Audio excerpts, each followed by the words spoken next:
Good evening. Hope everyone is doing okay.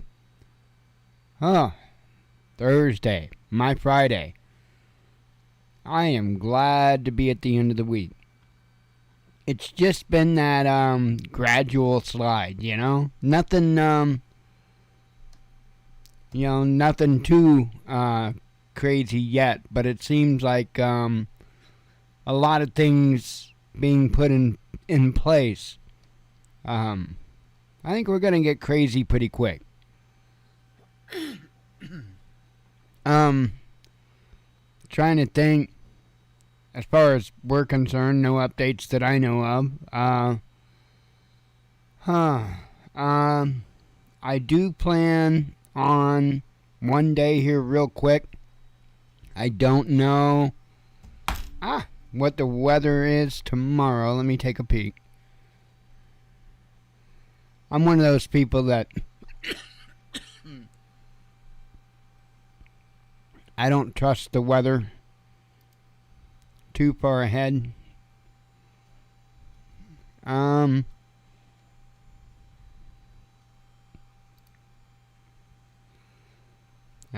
a 50% chance for rain and storms tomorrow. Saturday, though, looks pretty good, which I'm not supposed to do anything, but Sunday looks like it might be a winter, too, in the morning, so we'll see. Maybe tomorrow I can squeeze it out during the morning. I want to get that video made on solar panels and what panels are, ideal for what. I want to get that done. Hang on, a million notifications it seems. So I want to get that done. And get that out so people understand where I'm coming from with it. I think it'd be pretty obvious once I have them all out and explain when you would want to use what kind of panel. So you definitely, if you're talking long term, you definitely don't want to use any kind of portable panel. If you're talking long term, if you're talking prepping for SHTF, nah, you want a rigid panel. That's just all there is to it. Anything other than that, if you're just using it for camping or whatever, then it doesn't really matter. Your portable ones might work out better for you.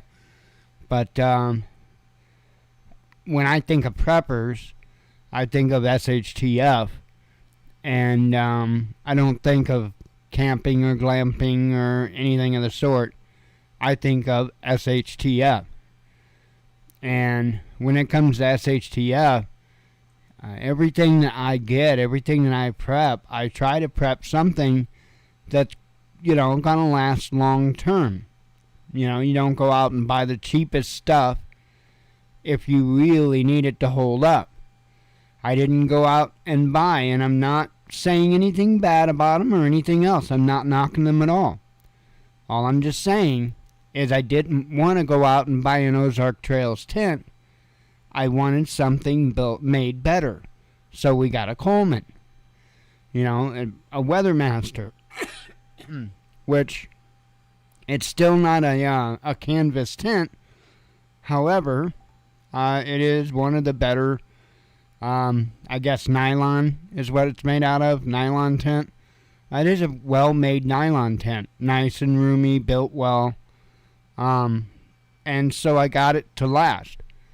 My tools, I chose to get, I just mentioned it the other night, I chose to get good, decent tools that will last because I don't know if I'm going to be able to get them again. So I think the same logic should be there for, energy production. And if you want a panel that is going to last you a long time and be dependable and be reliable for many, many years, you're going to want a rigid one. So, The thing of it is whether it's the nylon, whether it's the plastic the panels or the cells are covered in, regardless of what it is, UV rays is going to have an effect, especially over time, on that material. Glass is affected much, much less like that from the sun. So that's the whole thing I'm getting at. Just the way they're made, the way they're designed, the materials they're constructed from, you cannot reasonably expect to get the same length of time out. And again, you have to take it in and out. Most of them you wouldn't want to leave out just 24/7 in the elements. And if you got somewhere where you can put your panels out and just leave them out, it would be much better off if you did that. So that way you're getting, the first crack of light to the very last twinkle, You get that whole day. Not only that, but you can set it up. You don't, there's a million and one reasons I could go over why it's better to set up something like that and leave it set up. Even the simple fact of connecting and disconnecting the connections over and over and over can wear things out. So it's better off if you can leave it connected as much as you can and then keep charging. Again, if you're talking prepping long-term SHTF, you're not just going to be doing it for the weekend or for a week or whatever. So if you have the opportunity to leave them out, I would suggest it. I would put them, I would mount them as ideal as what you can possibly mount them and leave them be. And, some of us don't feel comfortable doing that. I don't feel comfortable doing that. And I don't live in a bad area. But if there was something to happen in SHTF, it doesn't matter what area you live in. If you're dumb enough to leave something like solar panels out overnight, well then you're just going to make an easy victim. So, but not everybody lives in town, So if you can leave them out, it's probably best that you do. Anyway, didn't really want to get on that topic or really any kind of topic. I was planning on making it kind of a quick and easy night. Just wrap up the week and be done with it. I have a feeling we got mucho excitement to go. Especially considering that it's just now going to start, it seems like, warming up pretty good across the country. And I am talking about weather-wise. And, of course, with more heat, we get more crazies. So,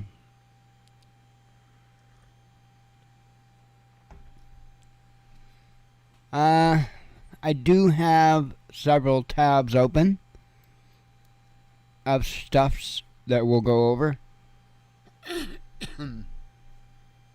Have a little coffee here.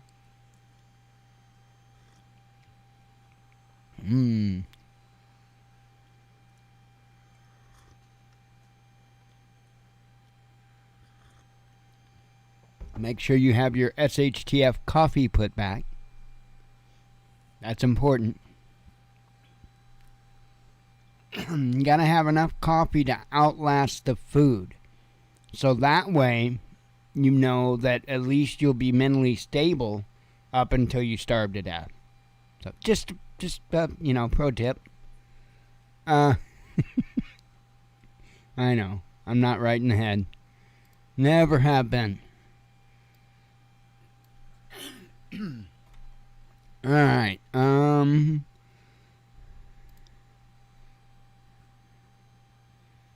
let's see. Like 50,000 things. Alright, gonna start out with this one. NASA joins UFO hunt.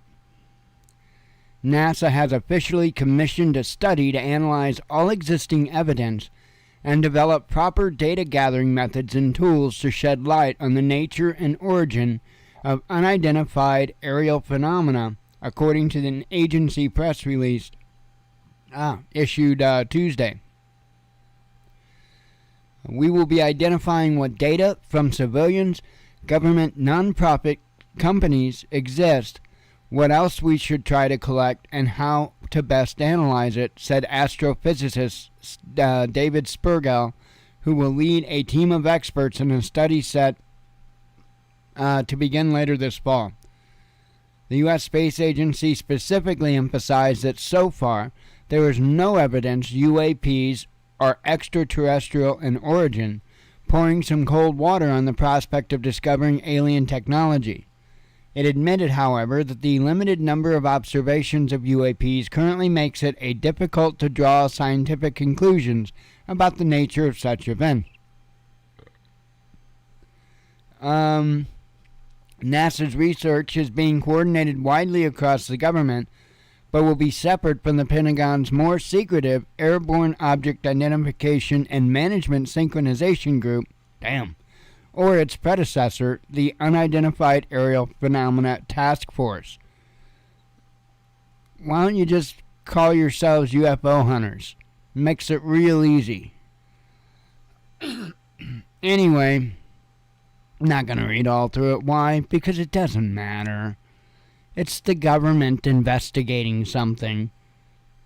It doesn't matter.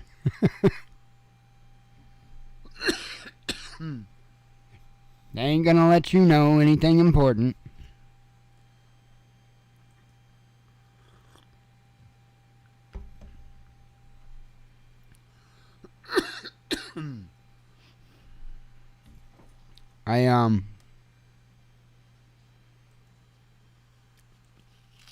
I've talked many times about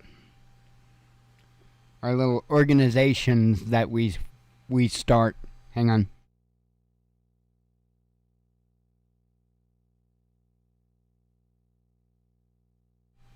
Americans, it's very popular for them to start these organizations or these groups or these councils or what have you. And it's almost like, in most cases, nothing gets done, but it's just a place for people to vent. And it almost seems like that's what the true purpose behind doing that is just to let people vent, but in reality not really do anything about it. So I'm just going to say I call it white people solutions, and I don't mean that in any way. It's just that's what I see most of the time happen.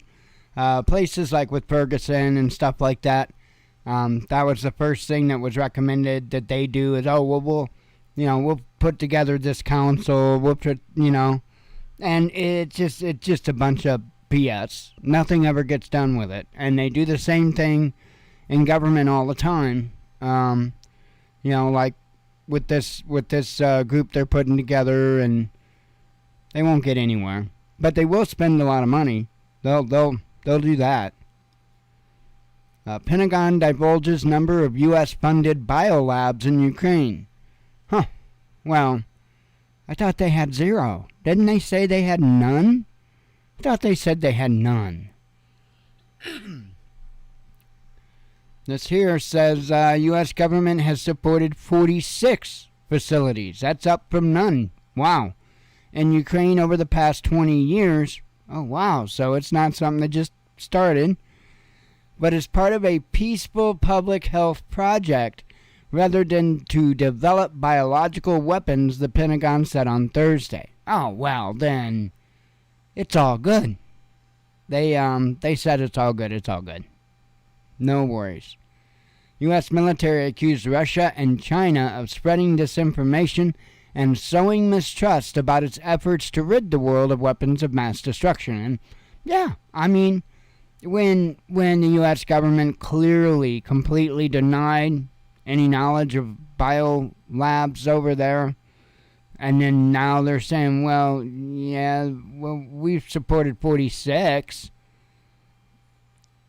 So when am I supposed to start believing them?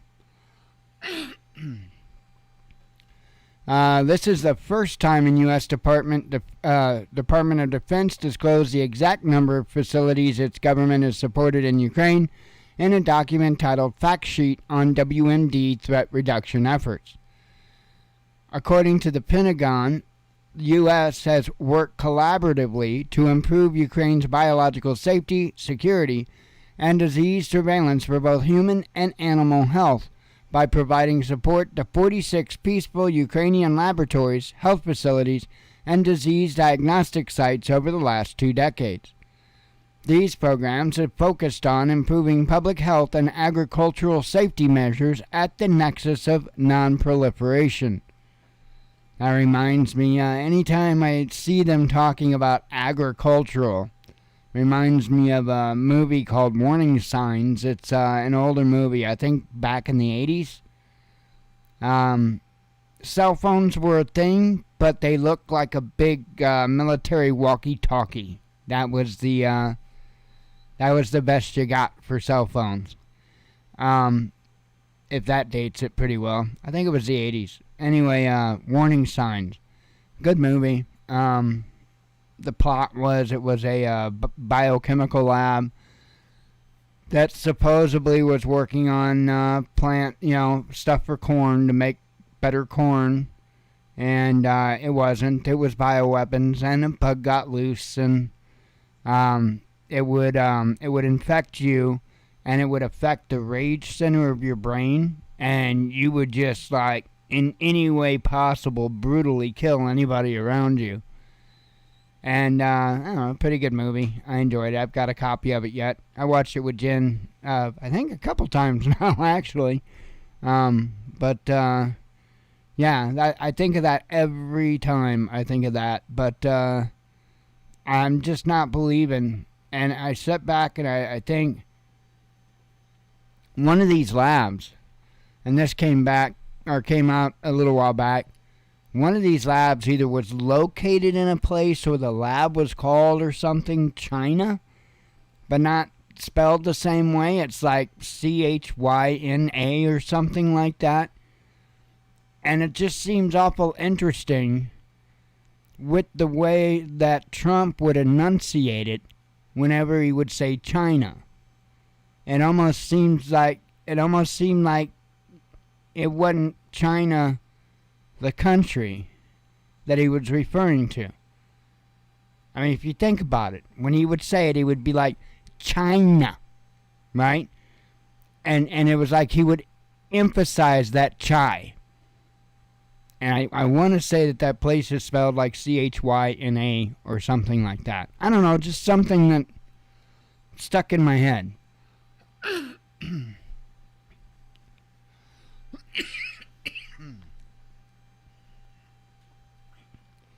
Oh, goodness.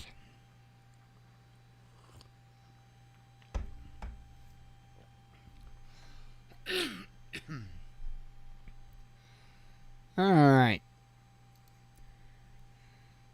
Leaked documents expose U.S. Ministry of Truth. U.S. government plan to use its now-shelved Disinformation Governance Board to make social media platforms remove posts the government deemed false, according to leaked documents obtained by opposition lawmakers. Well, yeah, since that directly violates the First Amendment. Republican Senators Chuck Grassley and Josh Hawley cited the whistleblower files in an open letter to Department of Homeland Security Chief Alejandro Mayorkas, published on Wednesday, in which they pressed for more details on the controversial DGB. The department planned to coordinate efforts to leverage ties with social media platforms to enable the removal of user content, the senators said in a press release, adding that it sought to use big tech sites to enforce its agenda. First floated in April, the board was quickly paused after a strong public backlash in which critics likened it to a state-run Ministry of Truth. The lawmakers said the leaked documents raised serious concerns about the initiative. The DGB was established to serve as much more than a simple working group to develop guidelines, standards, and guardrails for protecting civil rights and civil liberties, they wrote. In fact, DHS documents shows that the DGP was designed to be the department's central hub, clearinghouse, and gatekeeper for administration policy and response to whatever had happened to decide was disinformation. So, Grassley and Hawley argued that the Biden administration has offered no clear definition of disinformation and that the DHS board has shown serious bias even in its earliest stages, despite assurances it would remain apolitical. It is. It's just a nightmare. The whole damn bunch is a nightmare.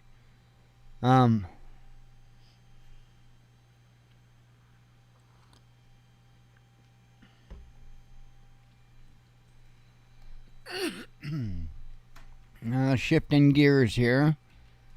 Gas prices force U.S. cops to ration callouts. It says here, surging gas prices around the U.S. are beginning to put a strain on police departments as they try to cut down on fuel consumption. One Michigan police force has already asked its officers to handle whatever calls are acceptable by phone. The American Automobile Association has reported that Michigan had seen one of the highest average weekly gas price surges in the country. Prices were previously climbing weekly, but are now increasing on a daily basis.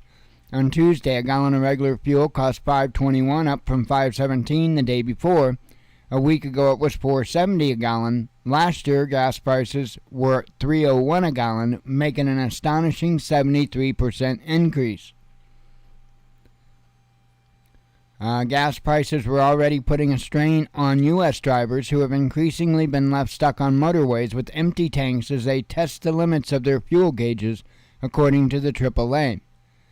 But now the issue is beginning to severely affect police departments and other agencies.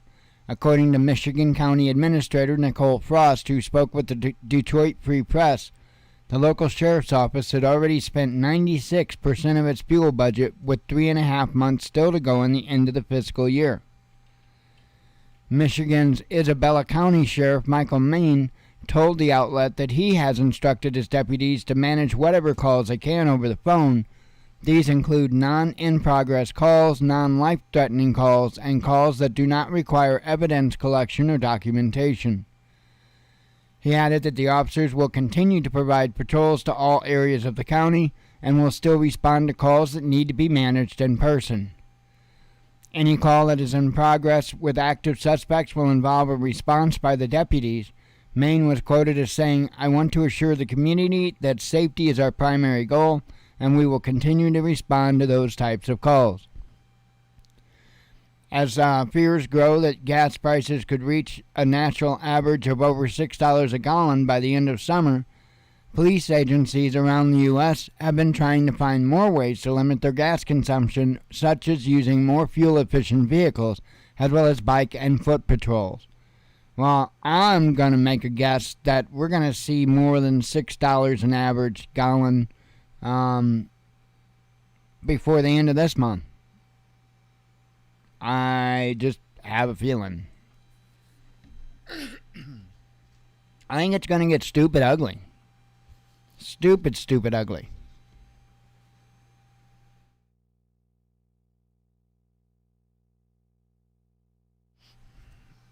Sorry, I don't know. My sinuses are just tearing me up.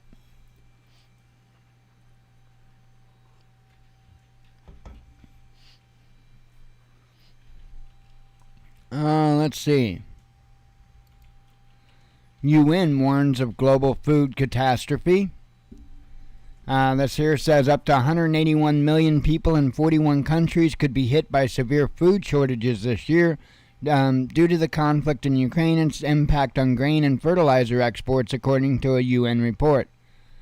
Food should never be a luxury. It is a fundamental human right, and yet this crisis may rapidly turn into a food catastrophe of global proportions, the Crisis Response Group on Food, Energy, and Finance report released on Wednesday warned. According to the UN, the situation could deteriorate beyond 2022, with 19 million more people expected to face chronic undernourishment globally in 2023 if food exports from Russia and Ukraine continue to decline. This year's food crisis is about lack of access. Next year's could be about lack of food, UN Secretary General Antonio Guterres said, adding that the number of severely food insecure people has doubled in the past 2 years. Guterres has been involved in negotiations to resume shipments of grain from the Ukrainian port of Odessa. The UN, Russia, and Turkey have also been cooperating to provide unimpeded access to global markets for Russian food and fertilizers. So, we'll see. That's all we can do. Ukraine is claiming to have deployed USmade antiship missiles. This here says USmade Harpoon anti-ship missiles supplied to Ukraine have already been deployed, Ukrainian Defense Minister Alexei Reznikov said on Thursday in a lengthy post on social media. Denmark confirmed sending this type of weapon to Kiev last month. Ukraine's coastal defense has been strengthened by the extremely efficient Harpoon systems, the official said. He claimed that together with the domestically made Neptune missiles, they were already forcing the enemy fleet to keep its distance to avoid the fate of the flagship of the Russian Black Sea Fleet, the Moskva. The Soviet-built warship sank in mid-April. Officials in Kiev claimed Ukrainian forces successfully hit it with Neptune missiles. Moscow said a fire on board caused heavy damage to the ship, and that it subsequently sank in a storm during an attempt to tow it to its home port. So we'll see, but I have a feeling that's going to ramp up. More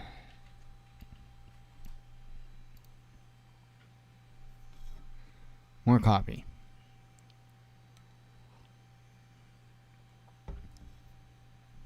I get like a drink reward for every article I do.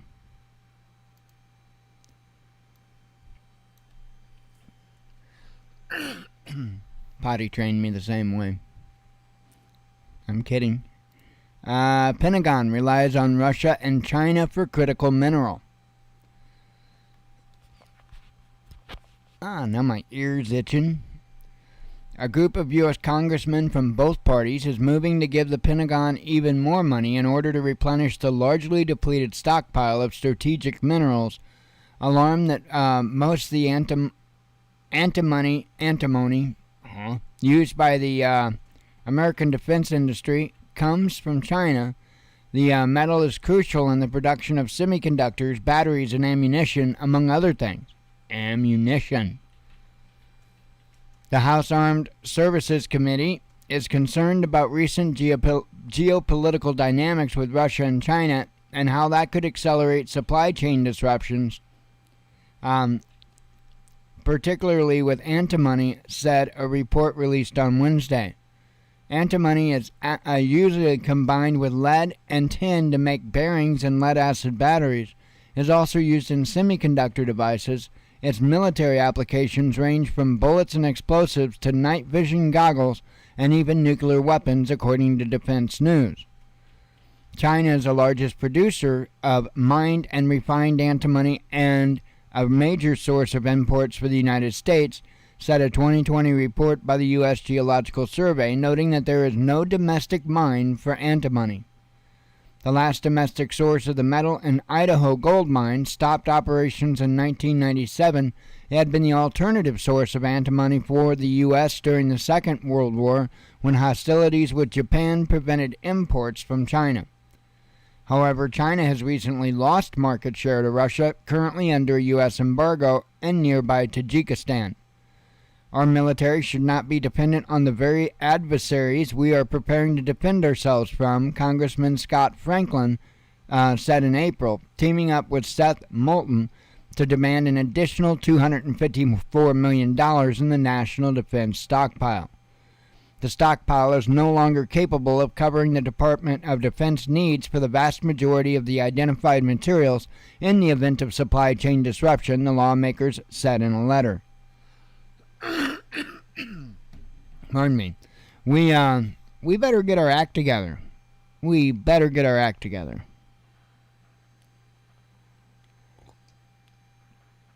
There is so much stuff. I mean, if you just stop all imports right now, we would be so screwed. I mean, it doesn't mean that we can't get this stuff, but we don't even have stuff in place to get this stuff. You know what I mean? So it would take a while to even get things going. It's crazy to the level of what we've had this country sold out from underneath of us. Absolutely crazy. And all for money.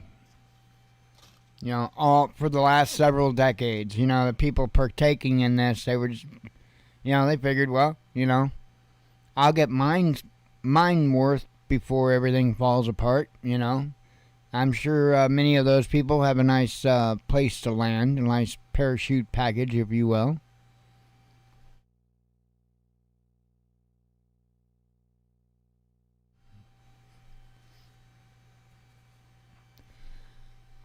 All right. There were a couple of shootings. I'm not going to spend a long time on them. This here, a man killed outside elementary school, an officer-involved shooting in Alabama, sheriff says. Thought this was kind of nuts. A man was, let me refresh it, just in case there's something new. A man was shot and killed in an officer-involved shooting outside an elementary school in Alabama on Thursday, according to the county sheriff. Happened around 10 a.m. at the Walnut Park Elementary School in Gadsden. A summer literacy program for 34 children was being held there, the Associated Press reported. According to Gadsden City Schools Superintendent Tony Riddick, a man was seen approaching a door to the school and possibly attempting to gain access. After being notified, a school resource officer came outside and confronted the man. Authorities with the Alabama Law Enforcement Agency said the suspect resisted and tried to take the SRO's firearm. According to the superintendent, police were called to the scene to assist. Etowah County Sheriff Jonathan Horton said there was a physical altercation involving the SRO and the suspect. The SRO sustained minor injuries. Several emergency agencies responded to the scene. Officials have not confirmed exactly what transpired after police arrived or what led up to the man's death. Children were inside the building at the time for a summer education program, but officials say all of them are safe. The school was placed on a brief lockdown, and children were bused to the local high school, and parents were called to pick them up. People are being asked to avoid the area at this time. And I just want to point out a couple of things in this story. So clearly, number one, this person... One second.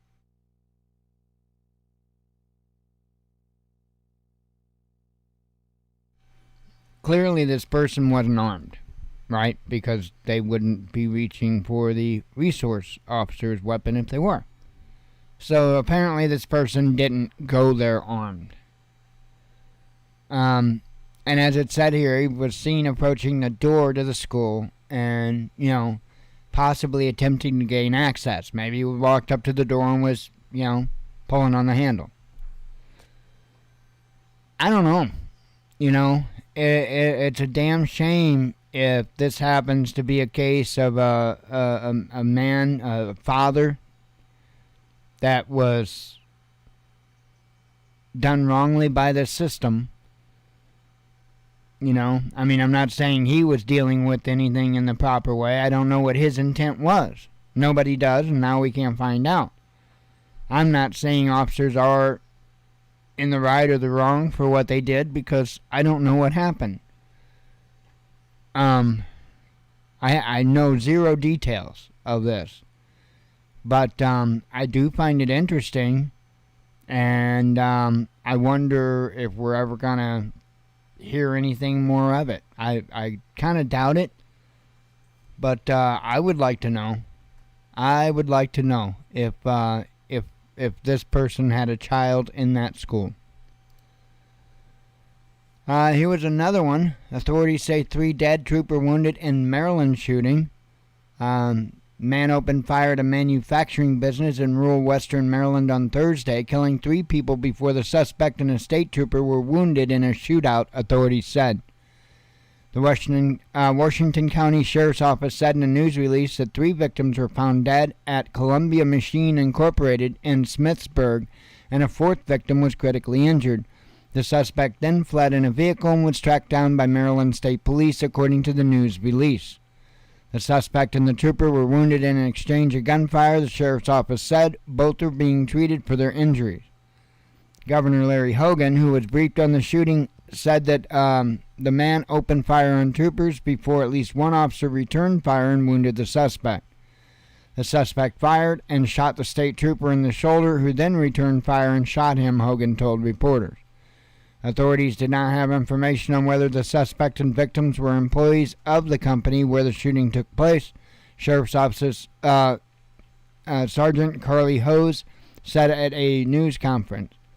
Family members of workers at the manufacturer were gathering at a fire station in downtown Smithsburg on Thursday evening, awaiting information on their loved ones. They declined to speak to a reporter. Several hours after the shooting, numerous law enforcement officers remained at the scene. Police had closed off the road that runs past Columbia Machine Incorporated facility, and yellow tape blew in the wind outside the business. Don't really see anything more as far as information about what happened, but I'm sure you're probably going to find out that this was, probably somebody that worked there. Maybe got fired, laid off, who knows. I think you're going to see a whole lot more of that. So, I think you're going to see more of that. And there was something that I warned about for a long time. Not that I don't want to see anything like this happen. But for a long time I've been saying, just wait. This is eventually going to happen. And I mean, don't misunderstand me. I'm sure it has happened, but I'm talking about on a wide scale. And that's going to be like meter, I'm going to say power company, because meter readers are kind of a thing of the past, but the power company, when they come to turn off people's power, and again, I know that there's already issues with that now, but not on the level that I expect we're going to see this summer. So, we'll see. We'll see. Let me grab a drink. I've got one more tab open. And I actually, the last tab I have open is good news. I think it's good news.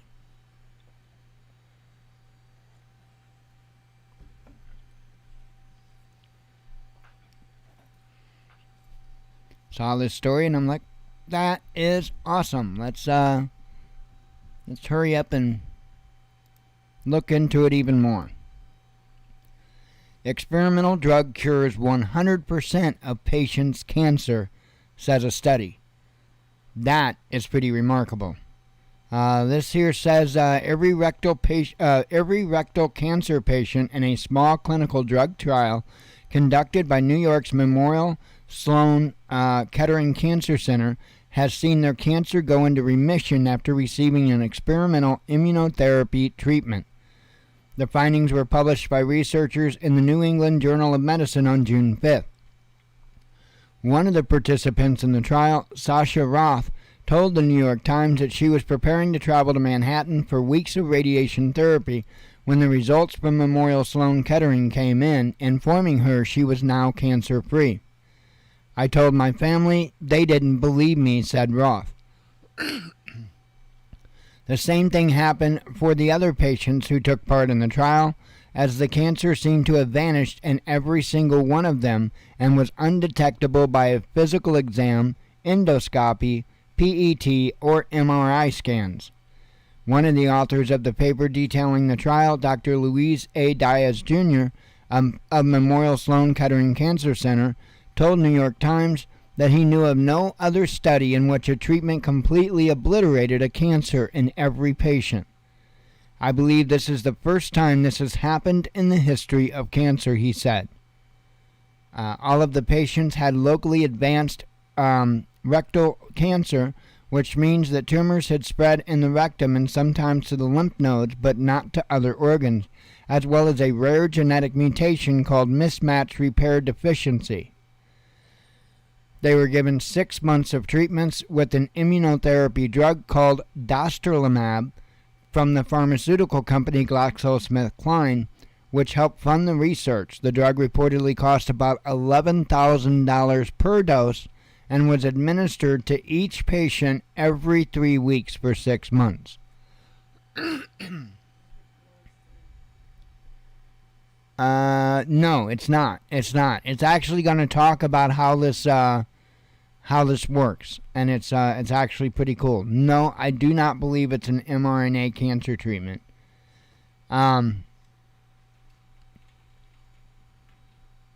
Okay. I think we're to that. Yeah, it says, as explained by CBS News medical contributor Dr. David Agus, the drug works by exposing cancer cells so the immune system can identify and destroy them.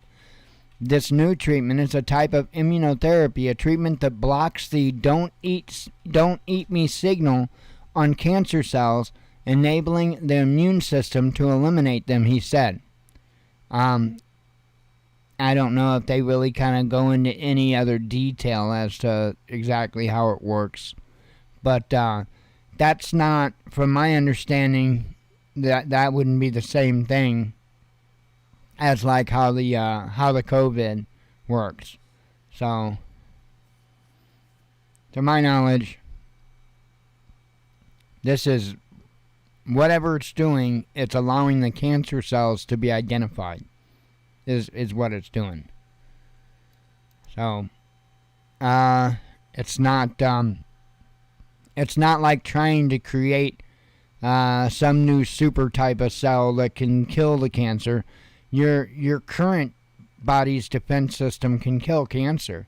It just has to be able to see it to know to attack it. That's the problem. It doesn't know it's there. So,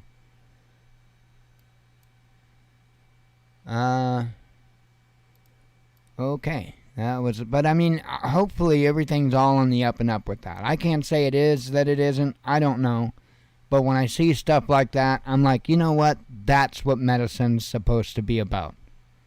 That is what they're supposed to be doing. It frustrates me to no end to see different things that have been worked on, and then you hear nothing more about it. And it's, a lot of it's not that they didn't complete their objectives or whatever. A lot of it's simply because it's not in their financial interest, They had already identified how they could get the body to do certain things, like regrow teeth, right? They could literally give me a shot, and which would be, it wouldn't be an mRNA shot, but it would be altering, basically what it would be flipping that switch and telling my body to create another set of teeth, and boom, that's all they would have to do with somebody like me. Give me an injection, tells my body, yep, grow a new set of teeth, and boom, done, I don't know how far and deep that could go. I don't know what would happen if you would flip a switch and tell the body to grow another arm or something like that. I have no idea what would happen. Teeth are a little bit of a different situation in that, so maybe that's why the scientists had practiced with that, worked with that to try to find that. I'm calling it a switch. I'm definitely not a biologist. But I read, well, you guys see. I read a lot. I pay attention. I try to remember important things.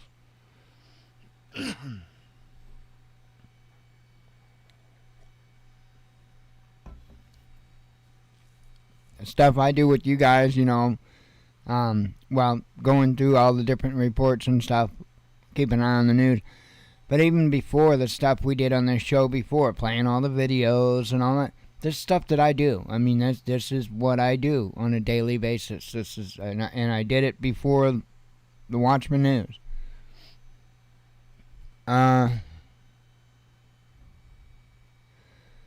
Okay, all of these are from today. Israel updates Iran attack plans. LNG plant blast cripples U.S. gas exports. Yeah, there was a blast down in Texas. Let's see. Turkey questions U.S. military activities in Greece. Get out of the way. Pentagon details plan on Ukrainian troop training. Secret Service tackles Biden protester.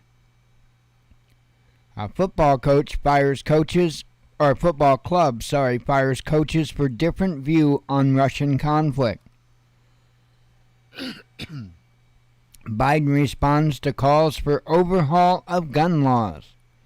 Biden can kiss my... let's see. UN warns of global... I covered that one. U.S. Senator suggests cocaine solution to fuel crisis. Okay. Sure. Okay. I mean... Alright.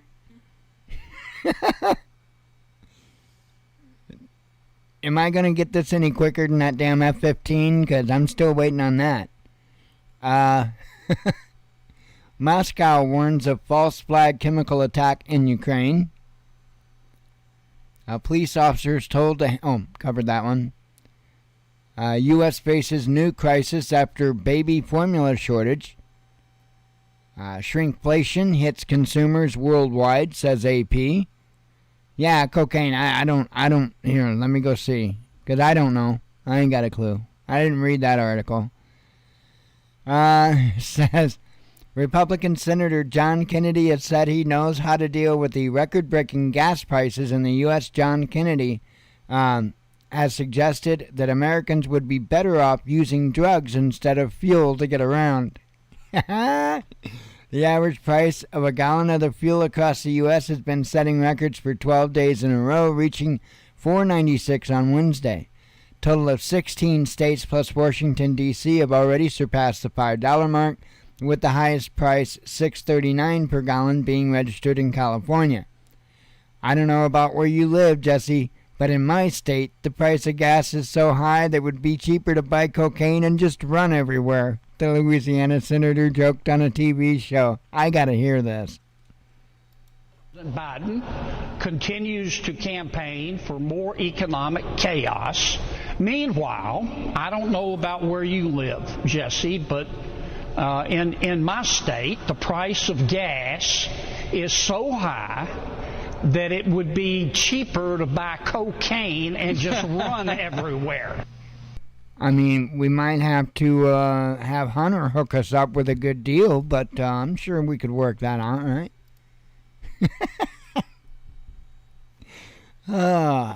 Moscow warns of fall... I covered that one. Actually, I did read a couple after that. Covered that one. American general identifies counterweight to China. U.S. spooks urged to buy more intel. NATO boss cancels visit to Germany. UK gasoline prices soaring. Kremlin evaluates gas per ruble strategy. Likely delays in arms supply to Ukraine revealed. Survey shows attitudes of Poles to Ukrainian refugees. UK fighters in Ukraine conflict sentenced to death. American lawmakers demand explanations from gun manufacturers. And I read that and it's like, for what? For how? What are you wanting an explanation for? They can't give you an explanation about these shootings because they didn't commit them. I don't, this is stupidity. How do you expect them to give you any explanations? Who you need to ask for explanations is your government for getting rid of all of the mental health programs. Getting rid of all of the state mental health facilities, which weren't grand places and they needed a lot of help, but they didn't need just completely shut down and people be put on the streets. And, I don't know, considering that every one of these damn cases, there's been law enforcement, in many cases FBI contact, I don't know, maybe we can start keeping an eye on those people? Just a thought. U.S. to run out of Javelin missiles for Ukraine, says media. Good times are over for Europeans, says a think tank. A Musk firm enters business in Ukraine. Starlink. They're going to provide Starlink over there. Let's see. I'm not joking. Erdogan warns Greece. Russia filling up rainy day fund. Greek inflation rockets to 30-year high. YouTube bans duo who pranked Bush Jr. Fuel crisis remarks drive U.S. Senator into controversy. And I would probably imagine that that's the cocaine one. I would think. I'm not sure. No. This was the one. This was the genius that talked about the electric car. Yeah. It's crazy. Oh, I know what. Gas prices after waiting for a long time to have enough chips in this country to finally get my electric vehicle. I got it and drove it from Michigan to here this last weekend and went by every single gas station and didn't matter how high it was. And so I'm looking forward to the opportunity for us to move to vehicles that aren't going to be dependent on the whims of the oil companies and the international markets. I do have to say, just on the issue. Miss Stabenow, please sit down and shut up. Sorry. Okay, I'm not sorry. Yeah, Jen's right. I'm not sorry. I'm really not sorry.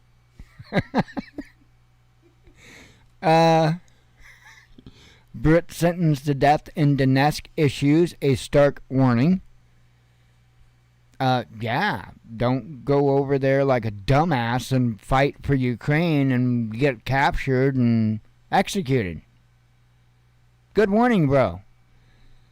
Germany faces sanctions-infused beer bottle crunch. Bad harvest forecast for the EU.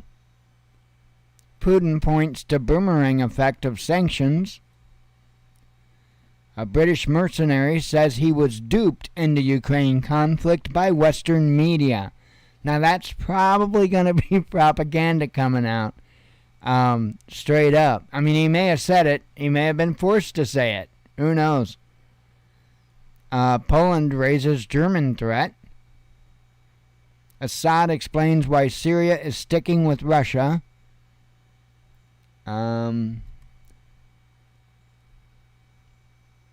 FBI arrests Republican frontrunner. 2 EU countries oppose Ukraine's candidacy, says media.